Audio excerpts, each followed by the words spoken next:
important to gain insight of the socio-economic conditions and market readiness on the kind of transit payment adoption in the emerging countries.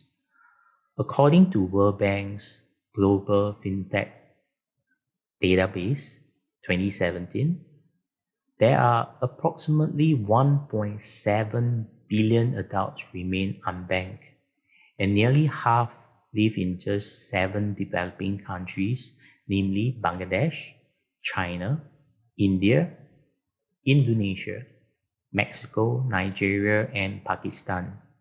These countries that has a large number of unbanked would have to consider introducing some of prepaid as an entry product as compared to credit, debit in order to address this group of people.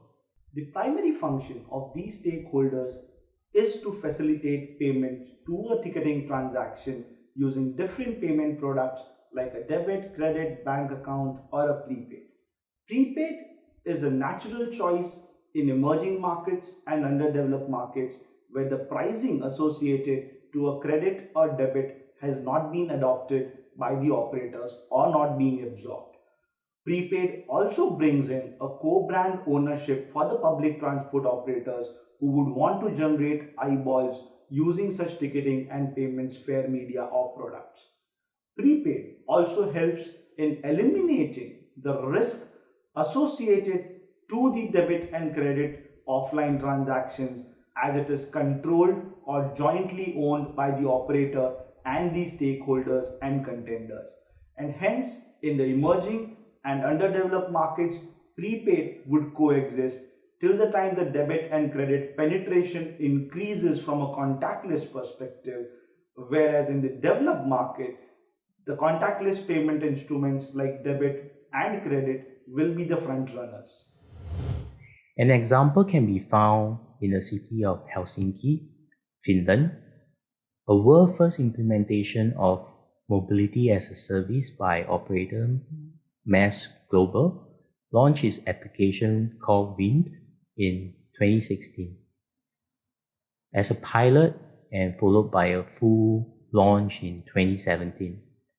Basically, mobility as a service comprises of an app that brings together the public transport with the private sectors offering such as the ride sharing and bike sharing together on a single platform.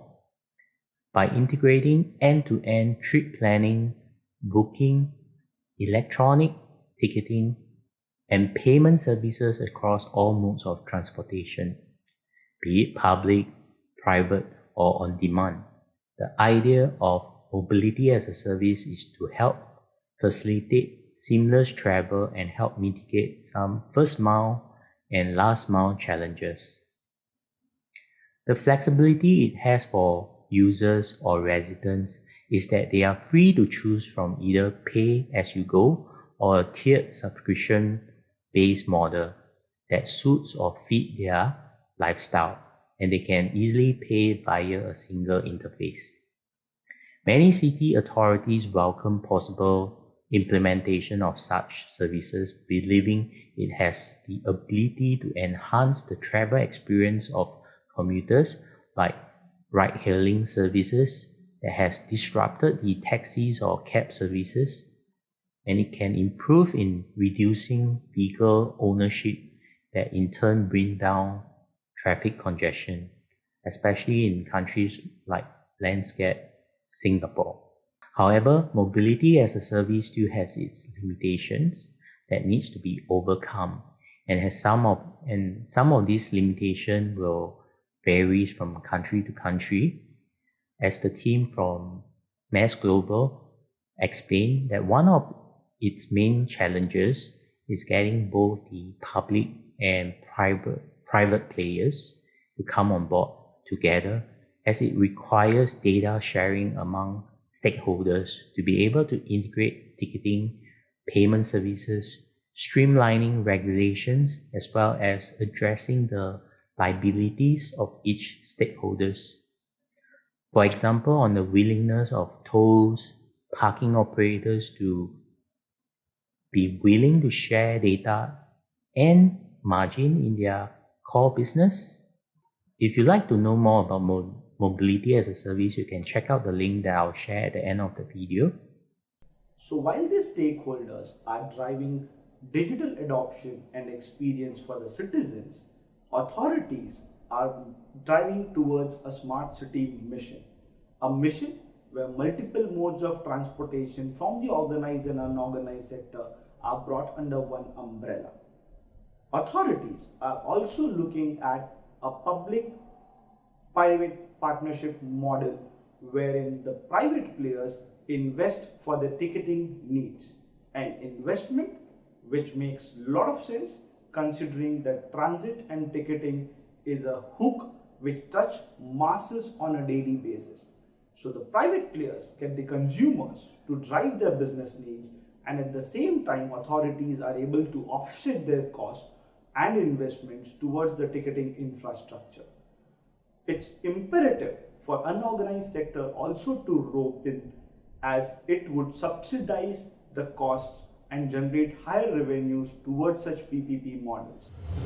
One method of integrating the fragmented modes of transport, like the rickshaw, jeepneys, and vans, would have to be from the authoritative approach, where the relevant ministries or agencies passing laws to mandate, for example, the use of a common mobility payment mode or fare collection system, and allocate budget either through the national budget or through public-private partnership, PPP, build, operate, transfer, the BOT program.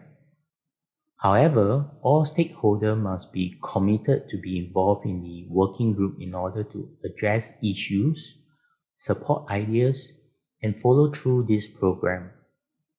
Unorganized sector is extremely critical as it provides last mile connectivity most of the times to the organized transport run by the authorities. The unorganized sector can only drive multimodal ticketing for the organized sector if the fare policies are appropriately aligned. What would that mean?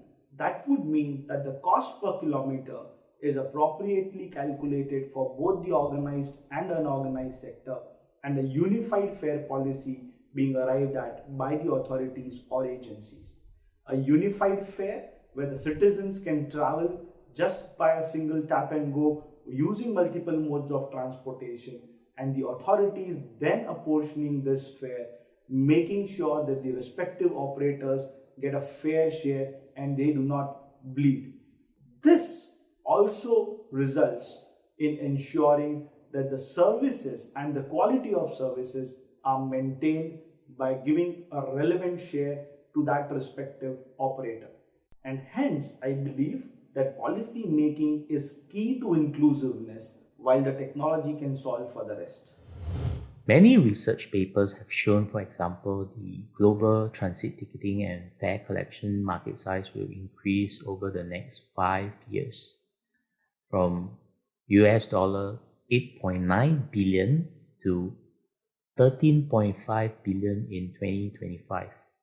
There will be new implementations like mobility as a service, upgrades in the likes of open loop and account-based ticketing, service and maintenance of current and new system, and especially as PTOs and PDAs continue to seek to improve their public transport system like autonomous vehicles, and private sectors generating new ideas and innovative solutions, it would be an exciting 5 years to look out for. Ticketing is a huge market across the organized and unorganized sector. Just in a country like India, it's a $10 billion market. At times, the ticketing space can be larger than a retail or an e-commerce market, if not equal. So with a large market share, there is an opportunity for various players to revolutionize and innovate the space. Ticketing is growing at a 10 to 15% CAGR, and will continue to grow at the same rate over the next few years to come. So, as a market share, it's one of the major contenders for the private players to come and take a pie off. An interesting space, as large portion of this space is still being processed with cash, and digital adoption has only started over the last couple of years. It's just not just the story in emerging or underdeveloped markets, but it's the story even in developed markets. Such potential emanates disruptive business models.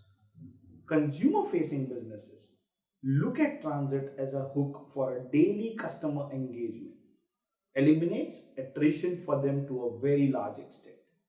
To ensure they are able to retain the consumers, they will pour in with investments to either subsidize or to an extent of making free rides for the commuters. That would mean the government or the authorities can focus on investing towards decongested, safer, and greener transport for the citizens, whereas the private players can focus on driving adoption, experience, and commercial benefits along with loyalty to the citizens. Together emerges mobility as a service where a public transport operator brings in the ticketing inventory consumed by consumer facing businesses and creating an experience for citizens out of it. With mobility as a service becoming a reality, consumers may just subscribe to the choice of transport and use it like an Amazon or a Netflix subscription.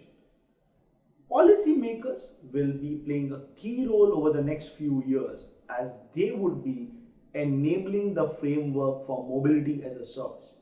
It would be very important how they define this partnership with open data and open fair rules where the private players and natural contenders of consumer adoption will drive the experience for the citizens.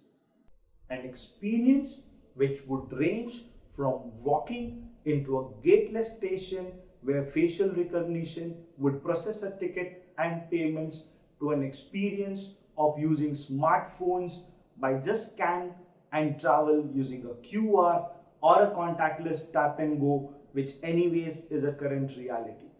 In a nutshell, cash will be parked away and digital modes will come in with any technology and innovation that provides seamless journey to consumers across multiple modes of transport that they would want to use on a daily basis. Not just that, an experience which would bring in loyalty and acceptance of the same fare media for the retail and e-commerce needs as well. An experience which would mean that a consumer does not have to think of transit as a separate or a distinguished payment need, but an experience in its day-to-day life of making payments.